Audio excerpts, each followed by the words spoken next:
کسی پسندیدہ نعمت کے حصول کے لیے مستند کتابوں میں ایک مجرب وظیفہ لکھا ہے۔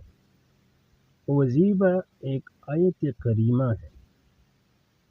آیت کریمہ یہ ہے: رب انی لما انزلت الی من خیر فقیر۔ رب انی لما انزلت الی من خیر فقیر۔ کسی کو بھی کسی بھی قسم کی نعمت کی خواہش ہو، وہ اس نعمت کو ذہن میں رکھ کر اس دعا کو اٹھتے بیٹھتے کثرت سے پڑھا کرے، انشاءاللہ ثم انشاءاللہ ضرور کامیابی ملے۔ آیت کریمہ ہے رب انی لما انزلت الی من خیر فقیر۔ انشاءاللہ ضرور دلی مراد پورا ہو جائے گی۔